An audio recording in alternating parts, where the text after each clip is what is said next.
جیسے اگر ہم سفر پہ کہیں جا رہے ہیں اور ہر راستے میں ہمارے پیسے ختم ہو گئے ہیں، چوری ہو گئے ہیں، گم گئے ہیں، کچھ بھی اس طرح سے، تو ہم کسی بھی وہاں سے گزرنے والے سے یا کسی وہاں کے آس پاس کے لوگوں سے زکوٰۃ کا کہہ کے ہم مالی مدد لے سکتے ہیں۔ زکوٰۃ کی ہمارے اس میں معاشرے میں کیا اہمیت ہے اور اس کی فضیلت کیا ہے، اس کے بارے میں پڑھتے ہیں۔ زکوٰۃ اسلام کا تیسرا اہم رکن ہے۔ زکوٰۃ ایک مالی عبادت ہے۔ زکوٰۃ آپ نے اسلام کے ارکان پڑھے ہیں، جس میں نماز، روزہ، زکوٰۃ، حج اور جہاد ہے۔ تو نماز کے بارے میں بھی آپ جانتے ہیں، زکوٰۃ کے بارے میں آج ہم پڑھ رہے ہیں، نماز روزے کے بارے میں آج بھی آپ کو پڑھایا گیا ہے۔ اب یہ تیسرا جو رکن ہے وہ ہے زکوٰۃ۔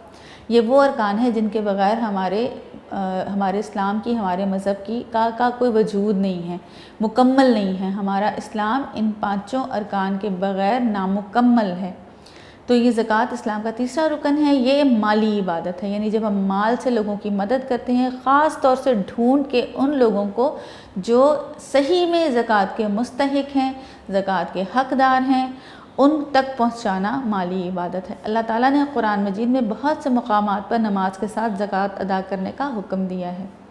ارشاد ربانی ہے، یعنی اللہ تعالیٰ کا ارشاد ہے۔ اللہ تعالیٰ نے فرمایا وَآتُوا الزَّکَاةَ وَاقْرِضُوا اللَّهَ قَرْضًا حَسَنًا، ترجمہ، اور زکوٰۃ ادا کرتے رہو اور اللہ کو نیک اور خلوص نیت سے قرض دیتے رہو۔ یہ یہاں پر لکھا ضرور ہے کہ قرض، لیکن ہم ایک طرح سے تجارت کرتے ہیں، ایک طرح سے بزنس کرتے ہیں۔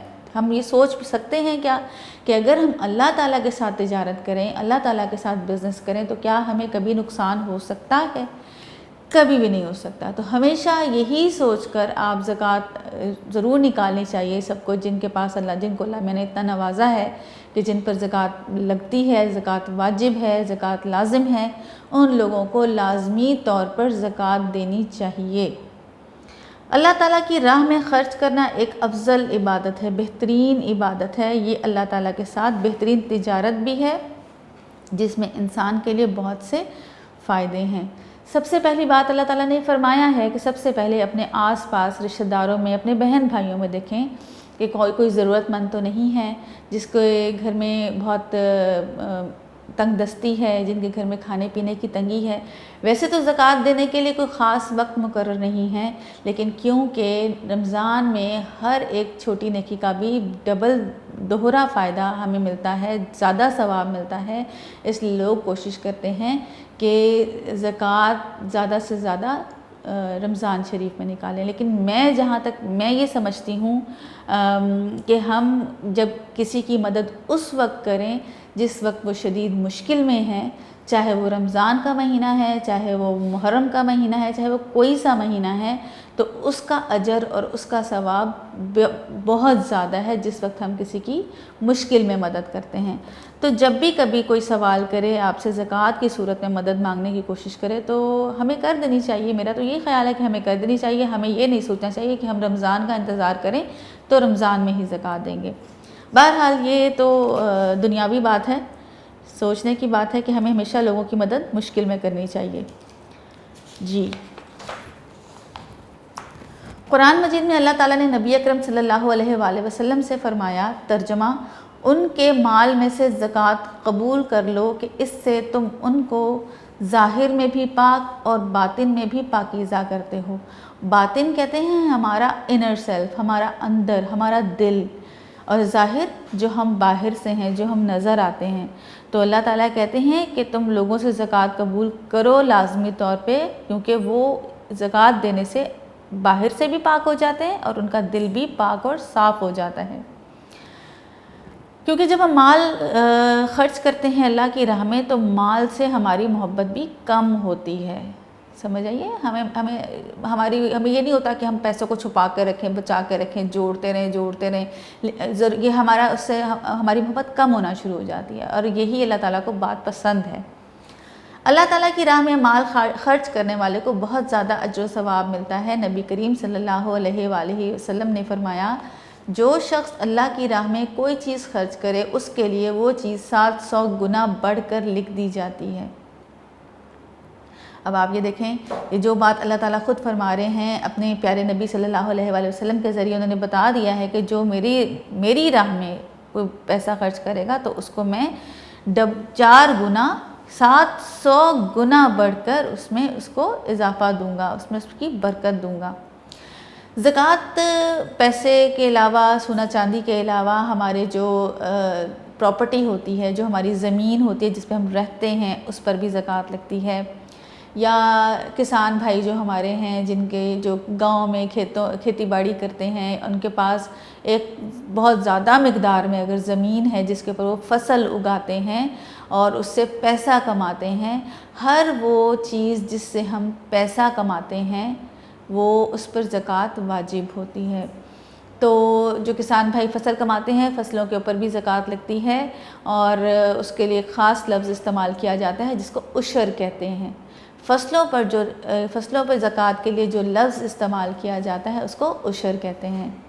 اس کے علاوہ جو مویشی جانور جیسے گائے بھینسیں لوگوں نے رکھی ہوتی ہیں اور اس سے خوب ڈھیر سارا کاروبار کرتے ہیں، دودھ بیچتے ہیں، گھی بناتے ہیں، اور اس سے ان کا جو ذریعہ آمدن ہے وہ کمانے کا ذریعہ ہے، تو مویشیوں کے اوپر بھی جو ہے زکوٰۃ لگتی ہے، اس پر بھی واجب ہے، وہ بھی ایک خاص مقدار میں، کہ آپ کے پاس جیسے انہوں نے بتایا کہ 7.5 تولے سونا ہے اور اس کے ایکول آپ کے پاس، اس کے برابر آپ کے پاس اگر جانور ہے تو اس کے اوپر بھی زکوٰۃ لگے گی، واجب ہوگی۔ اس کے بعد ہے جی زکوٰۃ کے فوائد اور معاشرتی اثرات، کہ زکوٰۃ کے فائدے کیا ہیں اور اس کے ہمارے معاشرے پر، ہمارے سوسائٹی پر، ہمارے لوگوں پر اس کے اثرات کیا ہوتے ہیں، کیا فائدے ہوتے ہیں اس کے، ٹھیک ہے۔ سب سے پہلی بات فرمان مصطفیٰ صلی اللہ علیہ وآلہ وسلم ہے کہ صدقہ گناہوں کو ایسے مٹا دیتا ہے جیسے پانی آگ کو بجھا دیتا ہے، اور یہ جو صدقہ ہے، یہ جب ہم صدقہ دیتے ہیں تو ہم قیامت والے دن اسی صدقے کی چھاؤں میں، جب تیز تپتی دھوپ ہوگی، جھلسا دینے والی، آگ لگا دینے والی جو دھوپ ہوگی، اس دھوپ میں یہ صدقہ ہی ہمارے اوپر چھاؤں کیے ہوئے ہوگا۔ تو صدقہ دیتے رہنا چاہیے، اور وہ بتا رہے ہیں کہ ایسے مٹاتا ہے گناہوں کو ہمارے جیسے پانی آگ بجھا دیتا ہے۔ تو اب آپ یہیں سے اندازہ لگائیں کہ اس کی کتنی اہمیت ہے۔ اچھا جی، نمبر 1، زکوٰۃ ادا کرنے سے اللہ تعالیٰ کی رضا اور قرب حاصل ہوتا ہے۔ اللہ تعالیٰ کی رضا یعنی خوشی، اور قربت، ہم اللہ تعالیٰ کے قریب ہو جاتے ہیں اور اللہ تعالیٰ خوش ہوتے ہیں۔ زکوٰۃ ادا کرنے سے مال پاک ہو جاتا ہے، صاف ستھرا ہو جاتا ہے، دھل جاتا ہے۔ زکوٰۃ ادا کرنے سے مال میں کمی نہیں آتی بلکہ اللہ تعالیٰ کی طرف سے برکت شامل ہو جاتی ہے۔ ہمیشہ جب ہم پیسہ اللہ کی راہ میں دیتے ہیں تو اس میں برکت ہوگی، کبھی بھی کمی نہیں آتی۔ زکوٰۃ ادا کرنے سے انسان کا دل مال کی محبت سے پاک ہو جاتا ہے، ہمیں اپنے مال سے محبت ختم ہونے لگتی ہے۔ جب ہم بانٹ کے کھاتے ہیں، جب ہم کوئی چیز تقسیم کر کے کھاتے ہیں، مل جل کر کھاتے ہیں، تو ہمیں ہماری اس سے محبت کم ہوتی ہے۔ زکوٰۃ ادا کرنے سے آپس میں محبت بڑھتی ہے، آپس میں ہمدردی کا جذبہ پیدا ہوتا ہے، اور اس سے کیا ہوتا ہے کہ معاشرے سے غربت کا خاتمہ ہوتا ہے۔ جب ہم ضرورت کے وقت لوگوں کی مدد کریں گے اور ایک مخصوص مقدار میں، ایک صحیح مقدار میں آپس میں، سب سے پہلے میں نے آپ کو بتایا اگر بہن بھائیوں کو دیں گے یا ضرورت مندوں کو دیں گے، یا اور اگر ہم یہ بھی کر سکتے ہیں کہ ہم جو ضرورت مند ہیں ان کو کوئی چھوٹا سا کاروبار کروا دیں، چھوٹا موٹا کاروبار کروا دیں، تو اس سے کیا ہوگا کہ معاشرے میں لوگوں جو ہے تنگ دستی ختم ہوگی، لوگ کام کرنا شروع کریں گے، مانگنا ختم کریں گے، اور غربت کا خاتمہ ہوگا، غریب لوگ ختم ہونا شروع ہو جائیں گے۔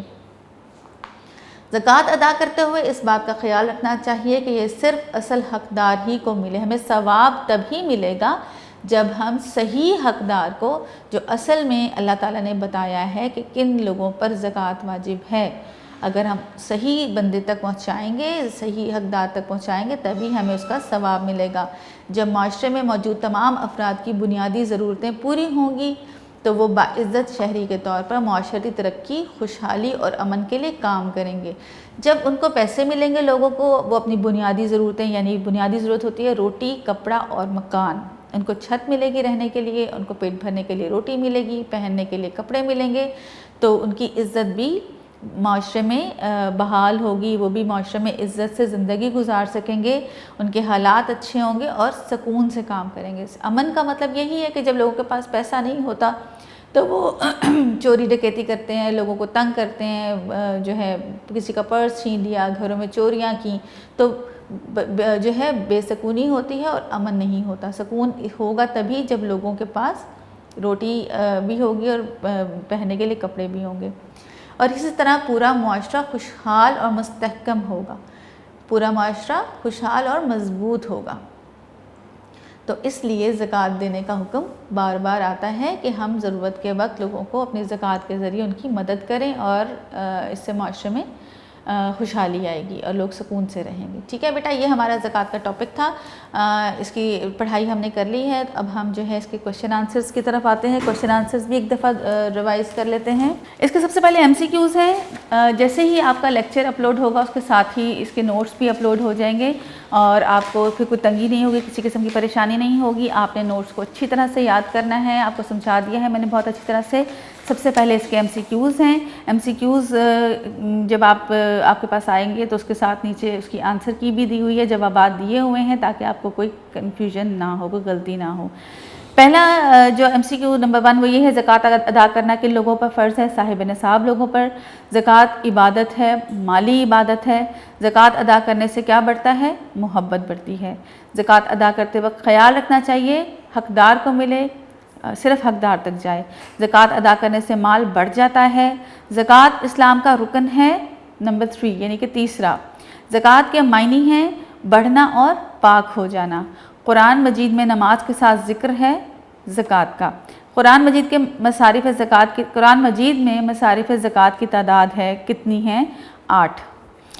حدیث کے مطابق جو شخص اللہ تعالیٰ کی راہ میں کوئی چیز خرچ کرتا ہے اس کے لیے وہ چیز بڑھا کر لکھ دی جاتی ہے 700 گنا، 700 گنا بڑھا کر لکھ دی جاتی ہے۔ اس کے بعد ہیں مختصر جوابات۔ زکوٰۃ سوال نمبر 1 ہے، زکوٰۃ کی فرضیت کے بارے میں ایک آیت کا ترجمہ لکھیے۔ اس کا جواب ہے ارشاد باری تعالیٰ ہے، اور زکوٰۃ ادا کرتے رہو اور اللہ کو نیک اور خلوص سے نیت سے قرض دیتے رہو۔ ارشاد باری تعالیٰ ہے، زکوٰۃ ادا کرتے رہو اور اللہ کو نیک اور خلوص نیت سے قرض دیتے رہو۔ سوال نمبر 2، زکوٰۃ کے بارے میں ایک حدیث مبارک کا ترجمہ لکھیے۔ اس کا جواب ہے، حضرت محمد صلی اللہ علیہ وآلہ وسلم نے فرمایا، جو شخص اللہ کی راہ میں کوئی چیز خرچ کرے اس کے لیے وہ چیز 700 گنا بڑھا کر لکھ دی جاتی ہے۔ سوال نمبر 3، صاحب نصاب کسے کہتے ہیں؟ صاحب نصاب اس شخص کو کہتے ہیں جس کے پاس ایک خاص مقدار میں مال جمع ہو اور وہ 1 سال تک اس کے پاس اسی مقدار میں موجود رہے، اس کو کہتے ہیں صاحب نصاب۔ معاشرے میں غربت کا خاتمہ کیسے ممکن ہے؟ حقدار کو زکوٰۃ دینے سے غربت کا خاتمہ ممکن ہے۔ اس کے بعد ہے تفصیلی جواب۔ سوال نمبر 1 ہے، قرآن و سنت کی روشنی میں زکوٰۃ کی اہمیت اور احکام واضح کریں۔ اس کا جواب ہے، اسلام میں زکوٰۃ ادا کرنے کی سب سے زیادہ اہمیت ہے۔ قرآن مجید میں اکثر مقامات پر نماز کے ساتھ زکوٰۃ کا بھی حکم آیا ہے۔ ایک مقام پر اللہ تعالیٰ کا ارشاد ہے، ترجمہ، اور نماز قائم کرو اور زکوٰۃ ادا کرو۔ نماز بھی پڑھو اور اس کے ساتھ زکوٰۃ کی بھی اتنی ہی اہمیت ہے۔ زکوٰۃ ادا کرنے والوں کے لیے اجر عظیم کی بشارت ہے، ان کے لیے خوشخبری ہے کہ انہوں نے بہت بڑا کام کیا۔ فرمان مصطفیٰ صلی اللہ علیہ وآلہ وسلم ہے، صدقہ گناہوں کو ایسے مٹا دیتا ہے جیسے پانی آگ کو بجھا دیتا ہے۔ تو یہ اس کا سوال نمبر 2 دیکھ لیتے ہیں، زکوٰۃ کے چند فوائد اور معاشرتی اثرات بتائیے۔ زکوٰۃ کے چند معاشرتی فوائد یہ ہیں، آپس میں محبت بڑھتی ہے، مال پاک ہوتا ہے، اللہ تعالیٰ کی رضا اور قرب حاصل ہوتا ہے، معاشرے سے غربت کا خاتمہ ہوتا ہے۔ یہ تھے مختصر اور تفصیلی سوالات۔ اچھی طرح یاد کر کے ان کو اپنی نوٹ کاپیز پہ لکھیے گا۔ آپ کا ہوم ورک بھی، آپ کا گھر کا کام یہی ہے کہ آپ نے آج میں بھی جو ناظرہ میں آپ کو کرواؤں گی آپ نے اس کو بہت اچھی طرح سے یاد کرنا ہے، اور اس کے ساتھ ساتھ آپ نے جو ایم سی کیوز ہیں اور کوشچن آنسرز آپ کے لانگ اور شارٹ جتنے ہیں ان کو بہت اچھی طرح یاد کر کے لکھیے گا۔ آج کے ناظرہ میں آپ کا جو کام ہے وہ ہے سورۃ القریش اور التحیات۔ سب بچوں کو نماز آتی ہے، نماز میں التحیات آتی ہے، اور جو ہے آپ لوگوں نے اس کو بہت اچھی طرح سے یاد کرنا ہے، اور سورۃ القریش جو ہے وہ بھی آپ اپنے بہتر ہے کہ آپ اپنے قاری صاحب سے کہیے گا وہ آپ کو یاد کروائیں، تو بہت اچھی بات ہے۔ اور اگر ترجمہ یاد کریں گے ساتھ تو بہت ہی اچھا، آپ کو پتہ ہو کہ آپ کیا پڑھ رہے ہیں، قرآن پاک ہمیں کیا کہہ رہا ہے۔ جی بیٹا، آپ کا ناظرے میں ہے سورۃ القریش اور التحیات۔ سورۃ القریش میں آپ اپنے قاری صاحب سے کہے گا آپ کو سکھائیں گے، میں پڑھ کے سنا دیتی ہوں۔ اعوذ باللہ من الشیطان الرجیم، بسم اللہ الرحمن الرحیم۔ لیلاف قریش ایلافہم رحلۃ الشتاء والصیف فلیعبدوا رب ھذا البیت الذی اطعمہم من جوع وآمنہم من خوف۔ سورۃ القریش ہے۔ اس کے بعد التحیات، التحیات للہ والصلوات والطیبات والسلام علینا ایھا النبی ورحمۃ اللہ وبرکاتہ، السلام علیکہ وعلی السلام۔ سورۃ القریش اور التحیات آپ نے اپنے قاری صاحب سے سیکھنی ہے، وہ بہت اچھی طرح سے آپ کو سکھائیں گے قرأت کے ساتھ۔ سورۃ القریش، اعوذ باللہ من الشیطان الرجیم، بسم اللہ الرحمن الرحیم۔ لیلاف قریش ایلافہم رحلۃ الشتاء والصیف فَلْيَعْبُدُوا رَبَّ هَٰذَا الْبَيْتِ الَّذِي أَطْعَمَهُم مِّن جُوعٍ وَآمَنَهُم مِّن خَوْفٍ۔ التحیات بیٹا آپ التحیات بھی سن لیجئے۔ التحیات للہ والصلوات والطیبات السلام علیکہ ایھا النبی ورحمۃ اللہ وبرکاتہ، السلام علینا وعلی عباد اللہ الصالحین۔ دونوں چیزوں کا آپ نے بہت اچھی طرح سے یاد کرنا ہے، اور یاد کر کے آپ نے اپنا پچھلا ناظرہ بھی ریوائز کیجیے گا، اور جو ہے نوٹس کو بھی یاد کر کے کاپی پہ لکھ لیجیے گا۔ یہ آپ کا لیکچر تھا، آج کا لیکچر نمبر 3۔ میں امید کرتی ہوں آپ کو ہر بات بہت اچھی طرح سے سمجھ میں آ گئی ہوگی۔ مجھے اجازت دیجیے، فی امان اللہ۔